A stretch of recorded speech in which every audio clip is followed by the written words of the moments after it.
I want everyone to give a round of applause for yourself for coming out tonight. So everyone clap it up.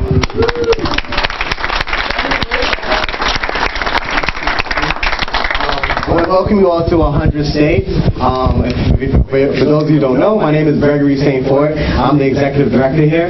100 State is a co-working community. We're the largest co-working community in Wisconsin. So we're happy about that. Make some noise for that. We just reached 200 members, so we have 200 members here now. We're excited about that, and we're still growing week by week, day by day. I want to just give a quick shout out to our team. So we're a 4-person team. It's myself, Christian back here, who handles operations, Brent right there, who handles our community development, and Claudia is over there, and she also helps with operations. So give a round of applause for them. So definitely, we're happy to have a host Startup Grind every month. Greg and Paul do a great job. They're also 100 State members, and give him a round of applause for putting this together. Yes, actually, we got a lot of round of applause. Thank you for having this event here with Startup Grind, and thanks again for bringing Zendesk. Zendesk is one of 100 State sponsors, so we're really happy about that. So I'm gonna let Greg take over, and thank you again. Thank you. So everyone, please give a big Startup Grind welcome to Mikkel Svane of Zendesk.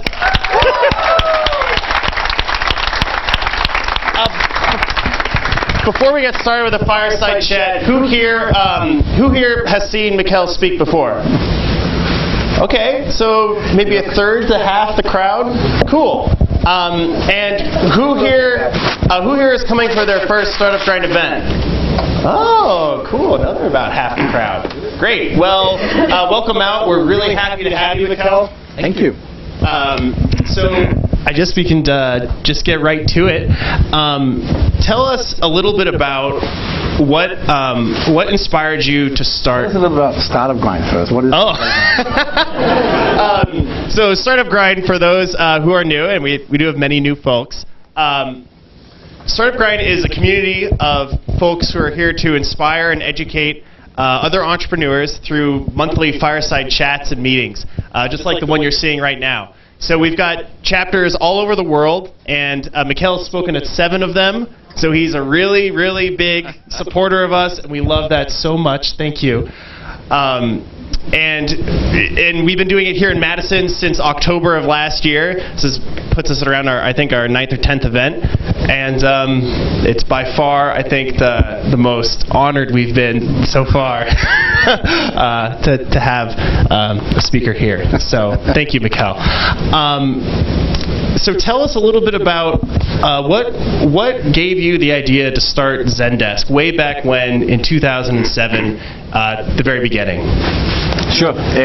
So I'm using the loudspeaker here because I don't have much of a voice, and also I'm a foreigner. I'm Danish, so my English is a little broken, so I thought it would be helpful with a speaker here. First and foremost, Zendesk, the company, is a software company. We do customer service software. Originated out of Copenhagen, Denmark. Back in 2007, late 2007, we launched it. We bootstrapped it for a couple of years, and then moved it to San Francisco in 2009, and built out the company there. A few years ago, how many years ago is it? 2-3 years ago? 4? April 2012. April 2012, a little over 3 years ago, we hired the first people out of Madison, Wisconsin. Let's give a hand for that. And I always say it was totally a coincidence, because I don't use the word totally a mistake, but a little bit of by coincidence, it turned out that we had some really great people here, and we could hire a lot of great people here, and suddenly we had an office, and now we have, what do we have, 100 people? 115. Whoa! Wow. We have 150 people. We have 150 people here, right in the U.S. Bank building, up on the square here, and it's been great. It's been really, really great being here in the city. We've we've gotten so many friends here. So many people have been incredibly helpful, making us feel very, very welcome. We work with a lot of great companies here. We post a lot of employees from some of these. Sorry. No, but it's been great. Like this little love affair that we had here turned out to be a real thing, and we continue to have great expansion plans for our office here. There's so many great different categories of people we can hire here. So Madison plays a big part of our story today. We are a company with a little over 1,000 employees.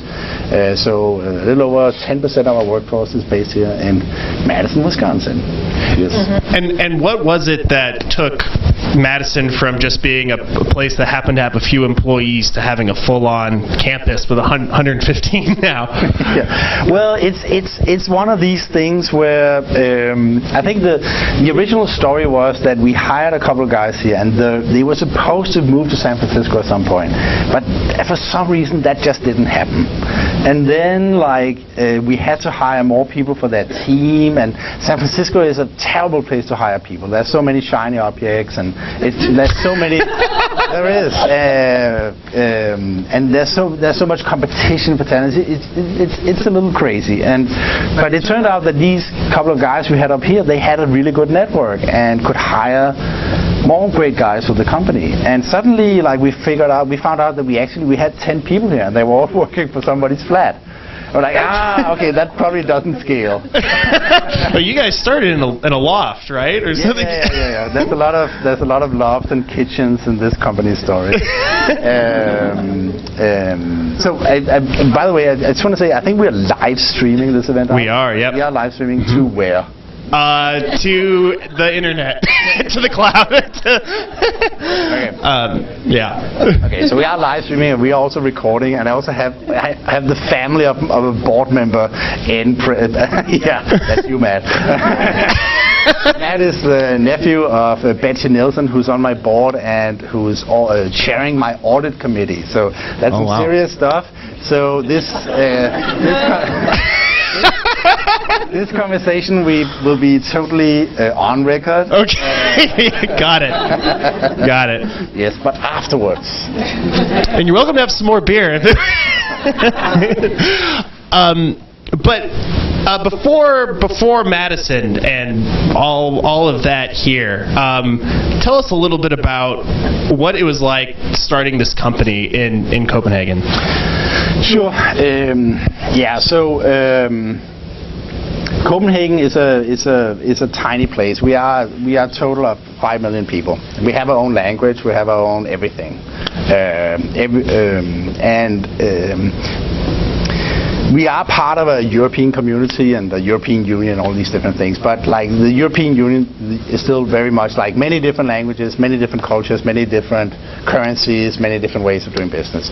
So it's not like in the US where you can build a company everywhere and you have access to a great market, not in the traditional way that you think about it. In that regard, you are incredibly fortunate about building companies here in the US and growing companies in the US, that you have a large market that is relatively easy for you to address. Today with the internet, actually you can do that. You can address a large market, but it's just the most obvious of those large markets that you approach if you sit in Europe is the US, and it was hard for us to build a company out of Denmark. There's no tradition for building startups. There's not a technology startup industry. Back then it was almost impossible for us to raise money, and everybody thought we had the most terrible idea in the world, because who really cared about customer service? They said it was the most boring idea ever, right? Most boring idea ever. Why do we ever want to do that? Yes. So we got some initial traction when we launched the product, and decided very early on to aim bigger and think bigger and try to move the company to the US and be part of the technology startup scene there is in the US and also raise money in the US. And we did that in 2009. I was very lucky because back then it was, it was still during the credit crunch and it was really tough to raise money here, but we succeeded in raising a small round, and once we got the first round, the following rounds became a little easier. Now I read that in Startupland, my book. In your book Startupland here, which we also have. We have copies back provided by A Room of One's Own, local bookstore here, for sale if you'd like to read the book. But I read in the book that you have a chicken farm, and that all the calls from VCs came while you were at the chicken farm. Is that? Well, yeah, there is a chicken farm in my history, and a lot of the great events happened during vacations on that chicken farm. And because, when you build a global company out of Copenhagen, you have to deal with the fact that everybody else is working when you're sleeping. So you have to basically stay up all the time. And a lot of these things that we did, they happened nighttime, and some of them while I was at the chicken farm, which is surreal, raising a lot of money, and then you sit there with chicken and lots of eggs, and all these things. It's very surreal, but it's also very, it's a romantic moment in many ways. Oh, I read that because you started Zendesk when you already had a family, you had kids, you were married, which I think is not typically what a lot of people think of when they think of, tech entrepreneurs. They think, oh, they're really young, single kids, basically. I think Mikkel's pretty sexy, but that's me. But tell us, what was it like? I mean, balancing a whole family life while you're starting a company and while you're talking to people back in the United States at weird hours of the day. How did you make it all work? Well, it's definitely not easy. Yeah. I think there is some privilege in being an adult. You're better at prioritizing your time. You don't sit up all night working and think that's cool. And I think with adulthood, you get some efficiency in how you prioritize and how you approach things. And family life definitely helps you with these things. But it is a huge challenge because, when you are part of a company that grows at the pace that we've been growing, we're still growing more than, I think our latest quarter we grew 63% year over year. Wow. So that's a tremendous amount of change. Yeah. So, and we've been growing at even crazier rates back then. And we will continue to grow at very high rates. So you have to deal with an immense amount of change all the time. You're basically building a new company every 9 months. So you are part of this rocket ship. You're part of this thing where your life just changes all the time. And 1 week you're in Shanghai, 1 week you are in Madison, 1 week you are in our offices in Australia or in Europe, or you're doing we have a lot of our staff that has to visit all the offices, and basically they're flying around the world. So you are, and you're part of so many interesting things, and you do interviews and press, and we talk to customers at conferences, and you really have this fast-paced, constantly changing life. And combining that with a family life where it's all about preserving a cocoon for the kids and everything it's a big it's a big conflict in itself. So it's definitely not easy. Yeah. Was there anything? There's no easy kind of way of dealing with those things. If you had to give advice or a tip for someone who's going through that, what would you tell them? I simply don't know. Oh, I'm sorry. Okay. No, I don't know. It's I think that no, it's I don't know. It's a lot of sacrifices, and it's a lot of having to choose between things all the time, and constantly having your surroundings and your family and everybody ready for you to make hard choices and hard sacrifices. I don't think there's an easy solution or any easy tips to that. Gotcha. Thank you. And before things got really crazy, you started. I was reading the book, and you mentioned that you worked on the product for a good year and a half before you ever launched it. Yeah. And then I also read that this industry pretty much did not change at all in that year and a half. What was can you talk a little bit about like the state of the customer support industry at that time, and like I don't know how you came in to disrupt it? Well, but that's of course very interesting, because the fact that not a lot happened in the industry while we were building this product for almost 2 years. Yeah. Of course, part of it was really like comforting, you know. It gave us room. We had time to develop our product and doing it the right way. But it also made us incredibly paranoid, because like, how come no innovation is happening in this space? Yeah. You know? And like, we were really afraid that like it was the end of the industry. No more innovation was going to happen in the world of customer service. But I think that what actually happened was that we were in a vacuum in those years, and we were going through a transition. We were going through a period where nobody really cared about customer service, like where customer service was a cost center. Like, you had a product and you needed customer service for some reason.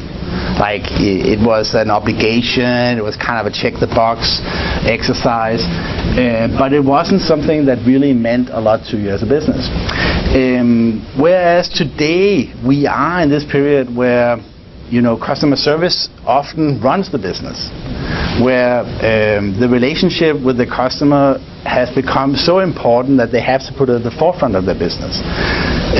We live in a world today where business models more and more are changing to subscription-based models.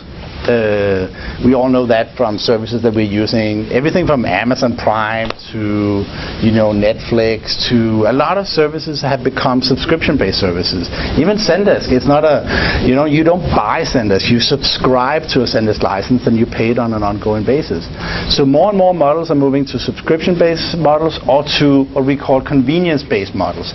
That means services that you sign up to, you give them your credit card information, they have all your information, and then it's incredibly easy for you just to go to the website or to the mobile app and sign up, or buy another product, or order an Uber, or Postmates, probably not in Madison, but like these on-demand services where you can get stuff simply by going in and using the app. And because they already have all your contact information, they already have your credit card information, there's no transaction, it's pure convenience.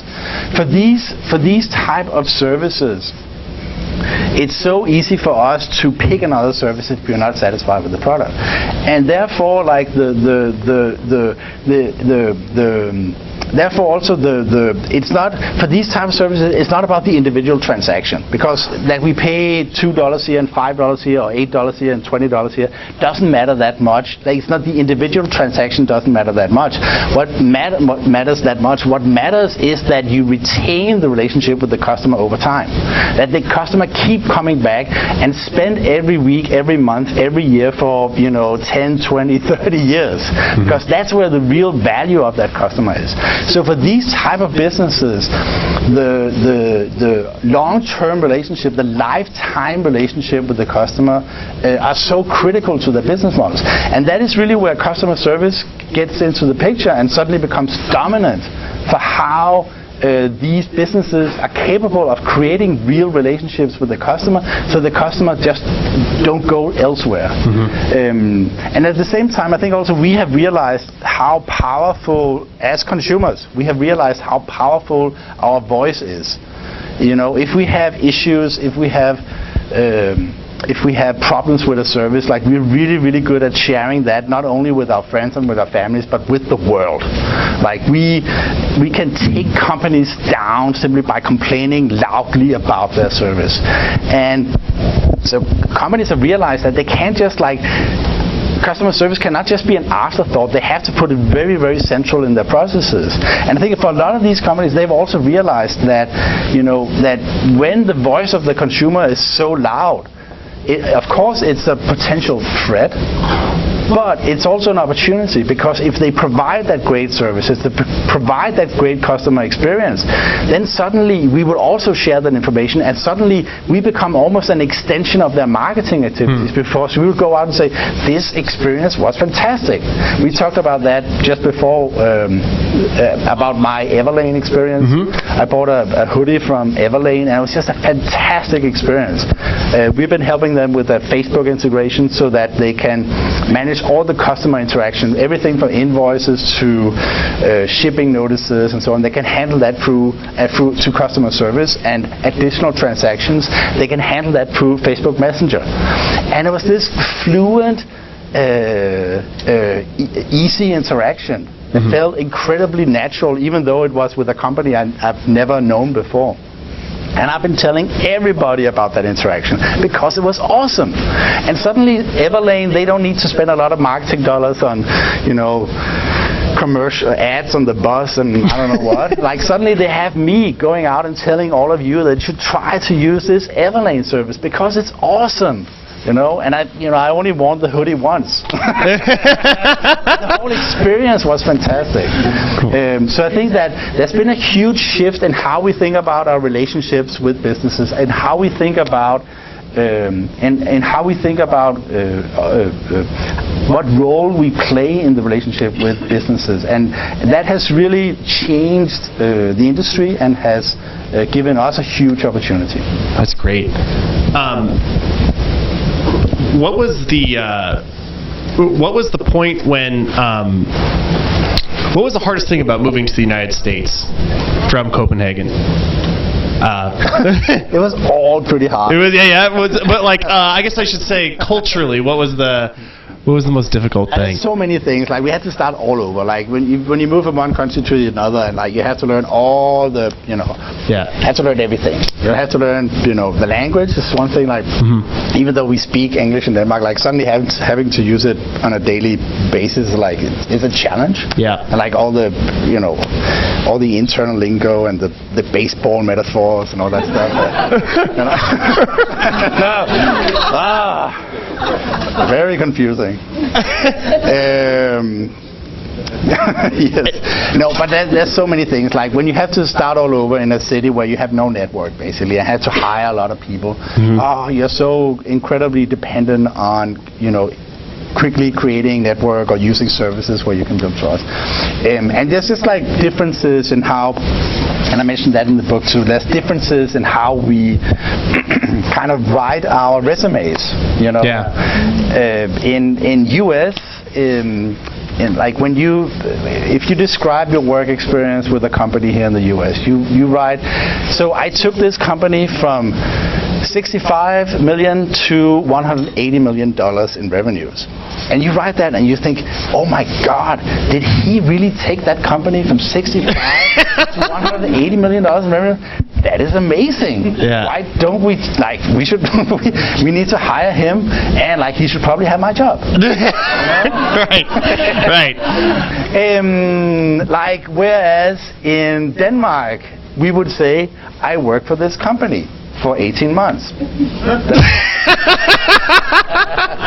How the company did in that period, I don't know. So how did, when you first started hiring in the United States, how did you go about finding good candidates, or candidates that were the right fit for you? Yeah, it was incredibly complicated. We had to use a lot of recruiters, and that's another of the things that you for key talent. That's really where you use your VCs in the Silicon Valley industry, because finding key talent that may have 10 other companies to choose from, and already is in a good job, and like persuading that guy to join your company because you definitely have the next big thing is complicated. And that's where you have to get your VCs in and help them and basically say, you know, they can tell them we have your back. Yeah. You know, if this thing doesn't work out, we'll have your back. We'll figure something else out. And they're tremendous help in that regard. And in the book, you talked about the search for some of your early VCs. It was a very intense search, and there was one that almost went through and then didn't. But one of the things that stood out was you said really look for the relationship, and that a good VC will put they'll be on your side, basically. Yeah. Can you talk a little bit about that and that experience? Sure. But that's one of the really complicated things. Like when you build a company, you're like, especially in the early days when you're bootstrapping, you're out of money all the time. Like you don't know about tomorrow, you don't know about next week, and you have rent and stuff to pay, and like there's absolutely no certainty. So you're desperate for money all the time. But the thing is that like easy money are often the worst. Because ultimately, when you build a company and you need people to come in with capital and expertise to the company, it's never about the money. Like, of course, money is kind of the platform here. You know, we all need to eat and all that stuff. But like, what they need to help you with, the VCs you take in, they need to help you get on to the next stage. You know, so whether they come in with this valuation and that so and so much in money, or another valuation and so and so much in money, it doesn't really matter compared to like what is the ability to take you from where you are today to the next stage. Like, how can they help you go through that transition? And that is really what matters. And in that regard, you know, I still all the VCs that have in the company, I still spend time with them. You know, and I've been spending a lot of time with them. I've seen them a lot. And it becomes a relationship. You know, it becomes people that knows everything about you. You know, they know your good sides and your bad sides, and they know all your bad sides. No, but they've seen you go through all these crises that you have to go through when building a company, and they've had all these terrible conversations with you that when you think about them, you know, now you feel so stupid, but like you had to go through these things. You know, it's like building a company is like very much like growing up. You go through all these phases, and especially if you haven't tried any of it before, you're like this. You begin like this, like cute kid, and then you become a teenager, and it's kind of cute in the beginning, but then it's not so cute anymore. And you smell, and you can't figure it out, and you're dating, and all the dating goes terribly wrong. And no, but like so, like and like your VCs, they have to kind of help you, talk you through that process. And like good VCs, they will guide you, you know, without you feeling them that they try to manage you, because as a teenager, that's the last thing you want to do. Like, you want to do things your own way, and you know, you have this idea when you build a startup, you think that you are unique, and what you've done, nobody's ever done that before. But you know, after a while, of course, you realize that everything you've ever done, somebody has done before you, and that's just getting to that realization is just terrible. Like you thought all your decisions and everything you did was just you're brilliant and your imaginative mind and so on, and then you just you run into all these companies and you meet all these people after a while. That's a good thing about Silicon Valley. They could actually get access to all these CEOs and founders of these great companies, and then you realize, they went through all the same stuff as me, you know. And like I meet companies where they say, I meet these CEOs and say, well, you know, there may be a few more, you know, zeros on the top line, but you know, everything we do is the same. You know, and that realization that you're not really innovating, like you're just executing on something that works and scaling it, trying to scale it. That it's a little sometimes it's a little you know, it's a little sad to think like that, but nevertheless it's true that because like all the good ideas have already been taken. Like it's not like, how many here know the Tesla cars, the Model S? How many have been driving one? we all know it's fantastic. If you haven't tried, it's fantastic. You know, it's amazing, and you realize once you drive it, you realize that this is like the first car of a new generation of cars. Do you own one, Mikkel? I do. Yeah. But I believe so much in the concept that I signed up like 2 years before they start building the product, the car at all. And I had to, anyway, it's popular decision on the home front.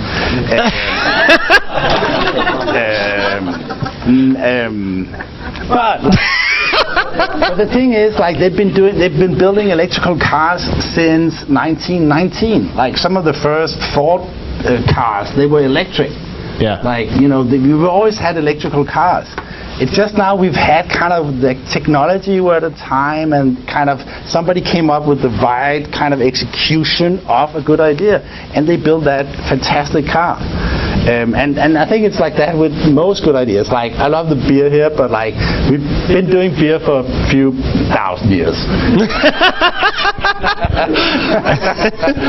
So, like, and I think that realization that everything, like any good idea you have, somebody's already had that idea. What do you think separated Zendesk and made it not just another good idea, but really separate it from the pack? Well, first and foremost, we believed in it blindly, you know, and you know, 95% of the times when you do that, you fail. We were incredibly lucky that we didn't fail. Timing was really good. Like, we didn't think about any of the macro trends with regard to the promoter economy or the subscription economy or any of those things. Like we built a cloud service, and back then people said, "Oh, cloud, you know, that's not a serious thing." That's like nobody, like, there's a lot of people who didn't believe in the cloud, and we gave, like, you can try the product for free. You can sign up for Zendesk and you can try it for free. And like, you can do that with almost every service there is out there today. When we told people about that, they were like, that is ridiculous. Why do you want to give anything away for free? That doesn't make any sense. So like, it's not like, you know, we were incredibly lucky with the timing, and with some of the decisions we made actually turned out to be good decisions.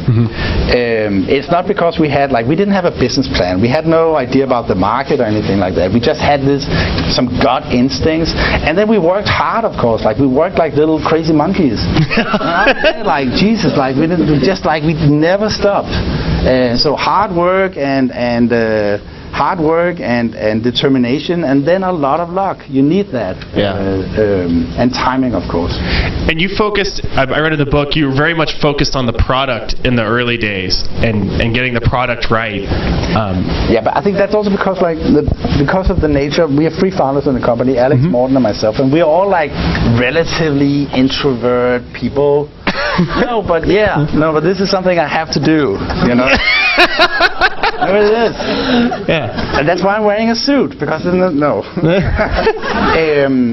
but we are like it was never like, we've all been like, we're all computer guys, and like, you know, like going out and selling this to customers was not really something that was not something we really embraced. This notion of like talking to customers, you know, talking to customers is so hard.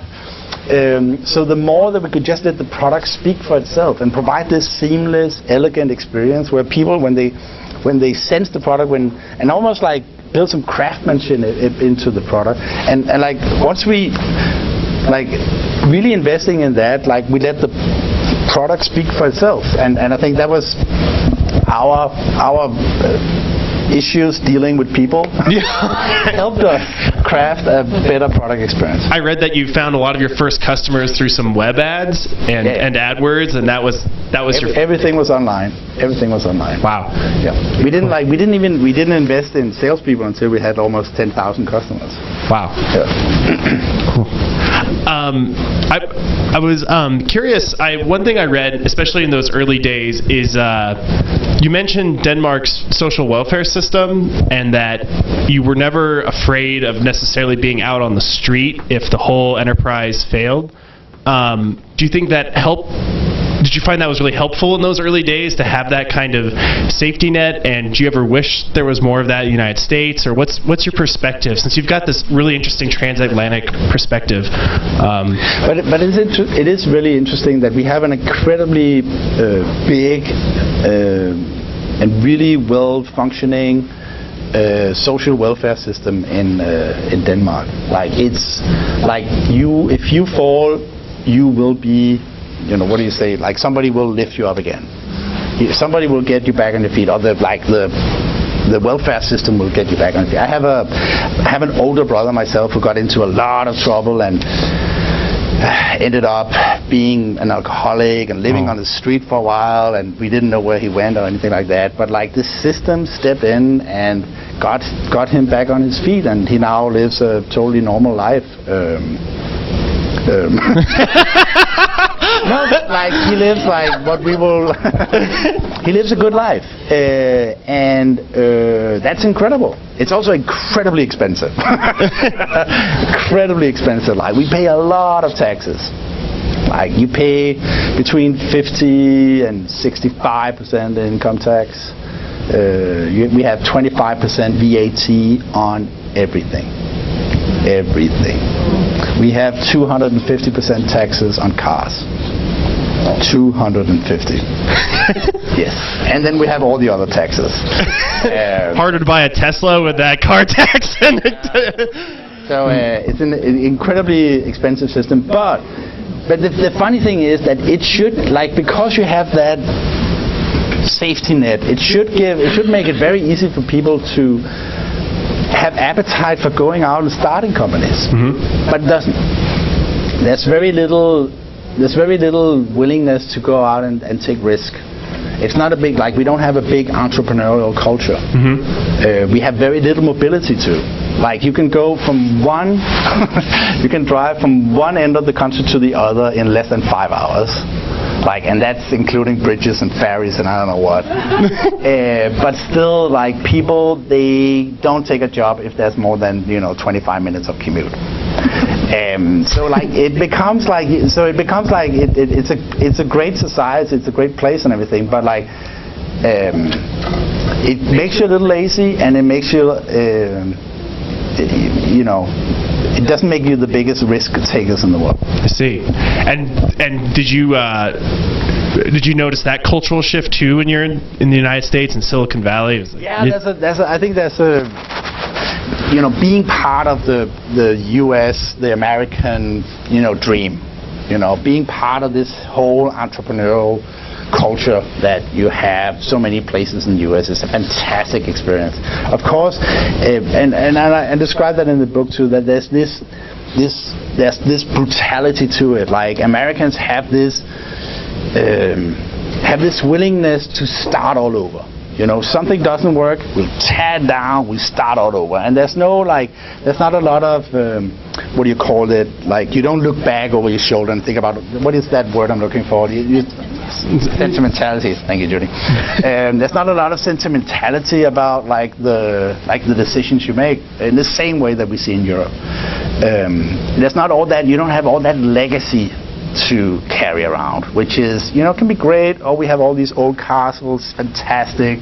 Our legal system is 6,000 years old. Can be fun and all, but it's just heavy. It's just expensive to carry around. So that there is this, I think, this fantastic, almost beautiful brutality sometimes in the American culture, to this willingness to start all over, to clean slate and rinse, repeat, start over, and try something new. Let's try to make it right this time. And I think we saw that a little bit when we moved to San Francisco in 2009. There was, like, these were different times in San Francisco. Like, people were unemployed, and like on Market Street, which is the big street in San Francisco, there was like shops that were closed, and it was different times. But there wasn't this sentimentality around it. This was just a phase between two other phases, and good times would come back, and like, let's start investing in that. And of course, everything with it's not a black or white, but and of course, you also see the downside of a system with a lot of brutality in it. Like we live in a neighborhood in San Francisco called the Tenderloin, which has a lot of issues with homelessness, with drugs, with kids in trouble, and like so many issues. And like it's that there isn't this big movement in the San Francisco community or elsewhere to really try to fix these things. So we all have to chip in and try to do a little and help a little, and that's something that we at Zendesk at San Francisco office really have invested a lot of time in, like being a good neighbor for a troubled neighborhood, and how can we kind of chip in and try to make a little bit of a difference. So I think there is some, we see the downside of sometimes the brutal system, but we've also benefited from some of the upside of this beauty in the brutality. Interesting. I want to just ask about the IPO process, and I read recently some founders don't even want to consider an IPO because they consider it distracting to their business.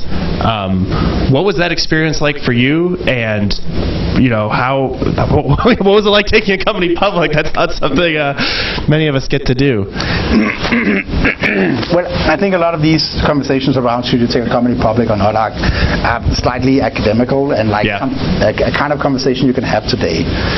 Of course, there are some great private companies out there, but like, when you build a company, what do you do with it? Like, if you take investors in, like, what is the purpose of taking in investors? Like, they have to see some outcome. When you hire employees and try to, give them an upside of working hard, like, you need to give them a path to liquidity. Like I use this term that when you build a company, at some point you need to move out of your parents' basement, and you have to show that you can, be out there on your own, and how to, it's going to be a little messy, but you will figure out the cooking your own dinners. and cleaning your clothes and all that stuff, and like you have to get out there and be transparent and be proud and like get your act together and be a public company. So I think it was in our destiny when we built this company that to take the company all the way. Taking the company public is just one of those steps. Yeah. You don't think about great companies and think about the private life. You don't think about Google and think about, you remember back then when Google was private. You remember when Google and Apple was a private company. Yeah. Or GE or any other big company. You don't think about that they had this great private period. Of course there are exceptions. I know you have one of them locally, but mostly, like when you want to go all the way with a company, taking it public at some stage is a very natural evolution. It's also a lot of work. It's a lot of work, because you really need to get all of your stuff together. Thank God, thankfully, most of the work is with the lawyers and with the finance people, but it's a tremendous amount of work. Like, you have to document everything you do in the business, and when I say document, I really mean document. Like, you have to describe everything and have it in binders and put it in the room. True story. And there's so much paperwork and compliance and regulations and so on and so on. So it's a lot of work. But also then when you are ready to go in public, everybody knows what exactly this company is, and when I say something, everybody knows exactly what I mean with it, because we have defined it in those binders. So there's a level of transparency that comes with. Yep, there is. It's a little bit like adulthood, like growing up. Like at some point you get your stuff together. Cool. Well, thank you. We're going to take some questions from the audience, and if you have a question for Mikkel, I can hand this mic to you, but please still speak loudly because this mic's for our live stream.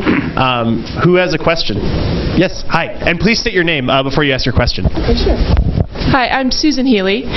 You were mentioning your period with the VCs and when you were sort of in your teenage years and some difficult experiences. Would you be willing to share a specific example and kind of how you navigated through that? Well, yeah. So I mentioned one story in the book, and this was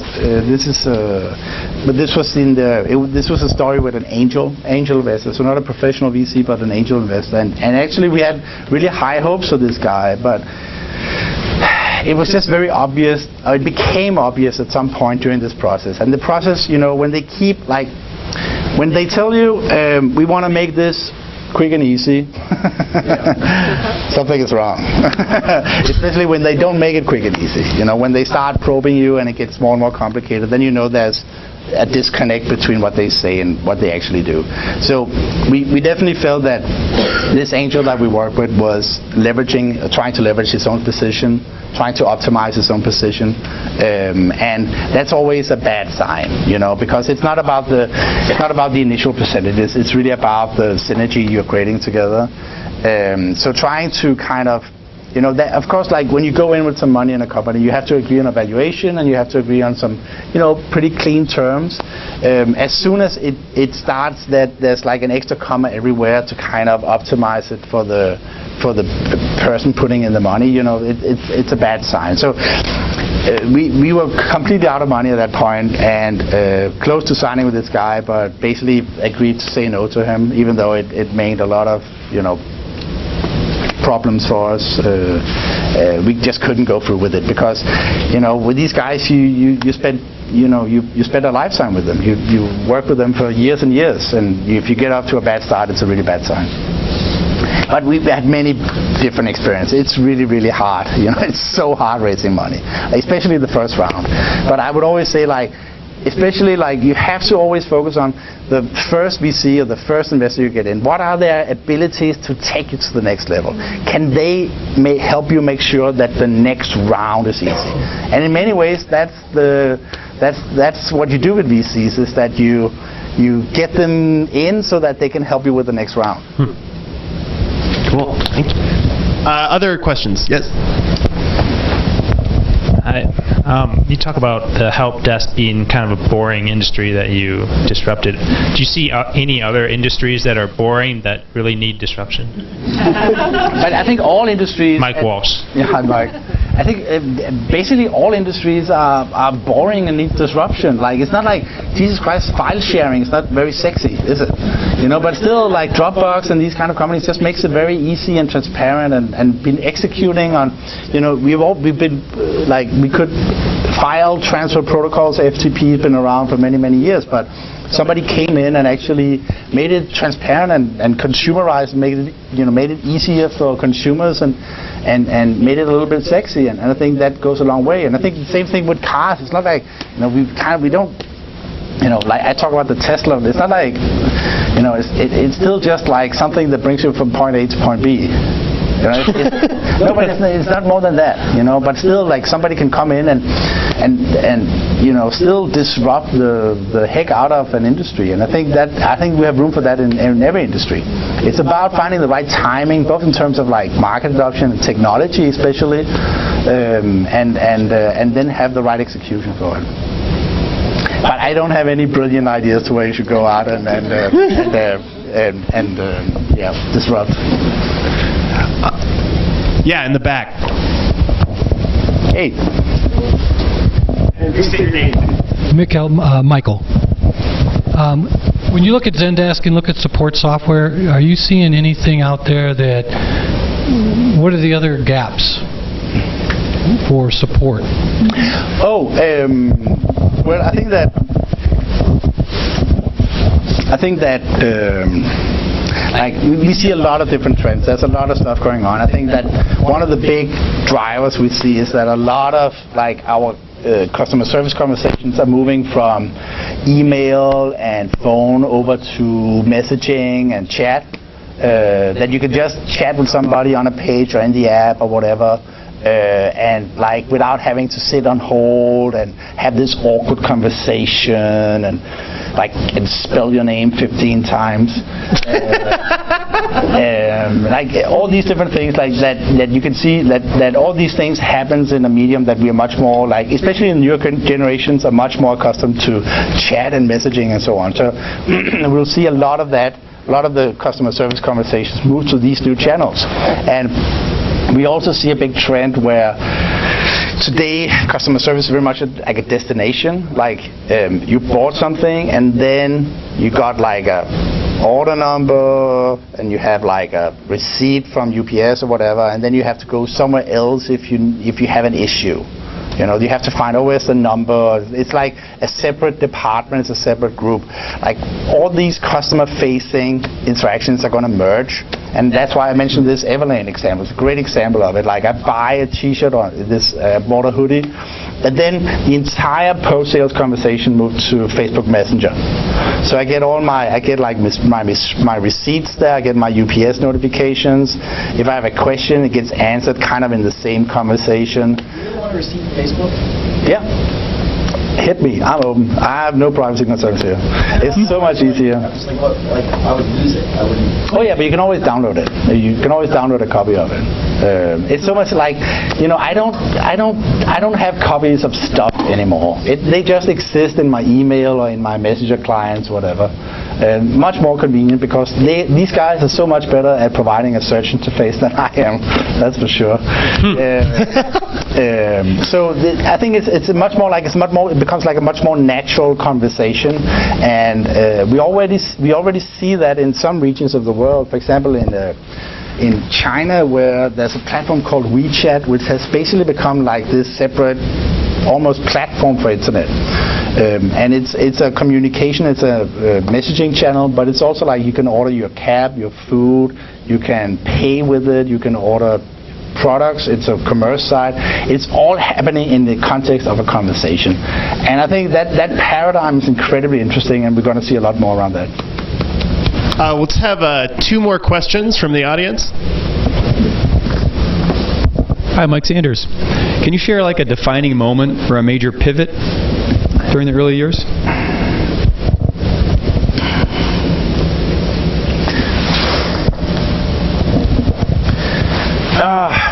Well, there's so many. You know, there are so many.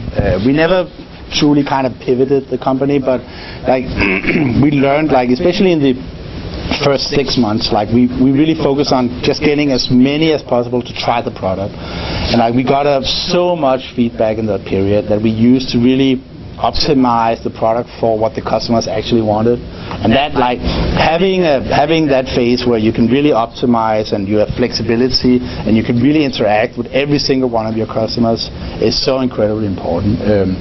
But like moving to the US, of course, that was the biggest, most important decision for us. And then, like, you know, building the team. You know, at this, you can't scale an operation like this without a fantastic team in place, especially when you have a CEO that has never done anything like this before. Like you need an amazing team around you. So some of these key people, hiring them to the organization and hiring people that turned out to, you know, take the company to new levels and into new directions and give it new life and new inspiration has been fantastic, you know, so like I think a lot of our defining moment has been about the people we hired and also some of the people we fired, you know. It's also part of it. One last question over here.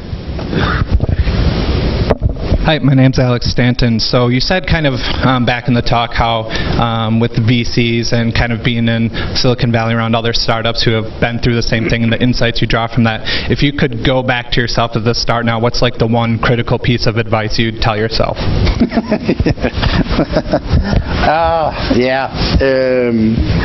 It's hard, you know. It's a good question. I've gotten it before. But the thing is, it's a journey, you know, and like, and the outcome of that journey is as much defined by the successes you have along the way as of the failures you've had along the way. So I think that if we changed anything along the way, we would have, you know, ended up in a different place. So I think again, like being more considerate about the team, investing more in people. I think I could personally have done a better job around that, being better at letting shit go, you know, like being better at trusting people with responsibilities, being better at delegating, you know, that's something that is very hard for you as a founder, you know, like giving up your darlings. But it's almost always a result of like building trust in the people that you hire. The more trust you have in, the better people you find, the easier it is for you to, give up your stuff and let them run with it. And Mikkel, if I can ask one last thing. You served in the Danish military in Greenland. What was that like? Yes. Yeah. I did my military service with the Royal Danish Navy on Greenland. We had a naval base in southern Greenland. It was a big experience. We don't have we're not back then when I did my service. We didn't have a draft. But we didn't. It wasn't a fully professional army either, but military either. But so we had this lottery system. It was like in a Tivoli. You had to pick a number, and this is how it really happened. You went up. You had like your big medical exam and everything, and then you got into this room and you were in your underwear, and then they said, okay, pick a number, and they had this thing, and you picked a number, and I had. You're supposed to get as high a number as possible to get out of it, and I got number 5. Like from 1 to 3 million, and I got number 5. Yeah. Now, but it's interesting. And this was actually during the first Gulf War, so it was a little intense too, because the Danish Navy actually sent a ship to the Gulf. But military, blah blah blah. I think one thing I find great about people who've done service is that they have this capability to jump when you say jump. and I think it's like that part about being able to actually, under certain circumstances, to take orders and just do it. Yeah. It's sometimes really, really helpful when you run a big ship. Cool. Let's give a huge round of applause for Mikkel.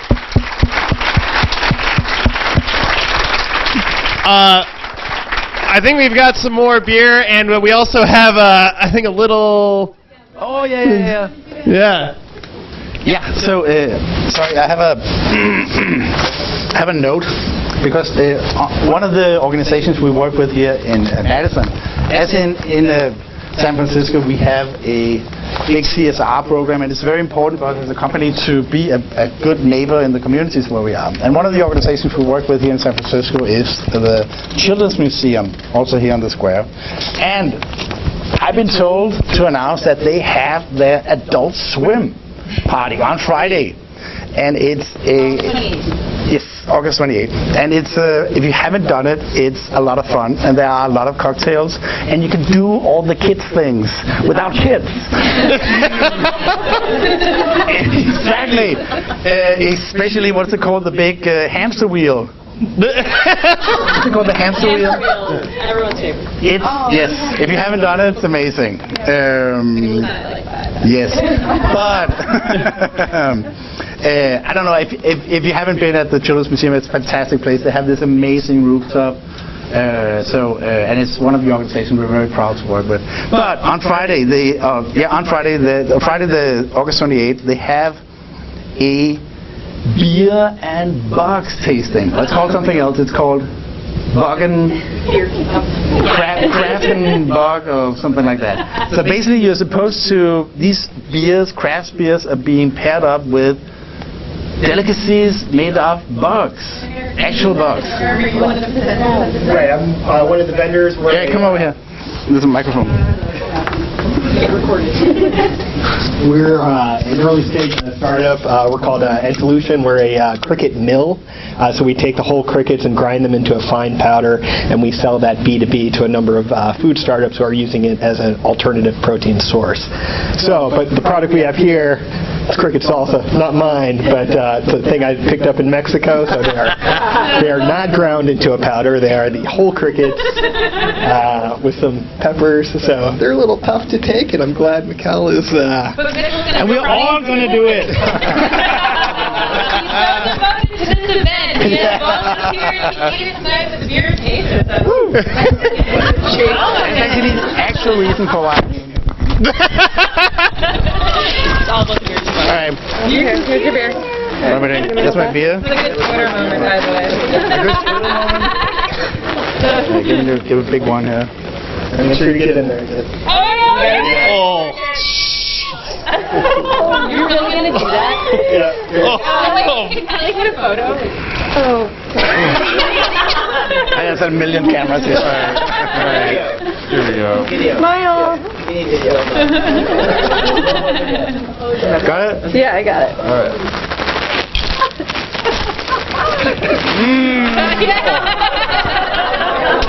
Fantastic. You make stuff like this. You're I would do. Cool.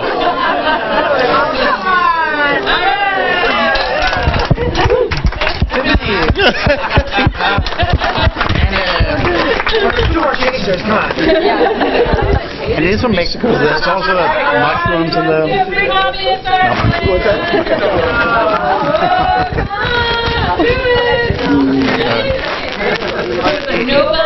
Brent, what do you think?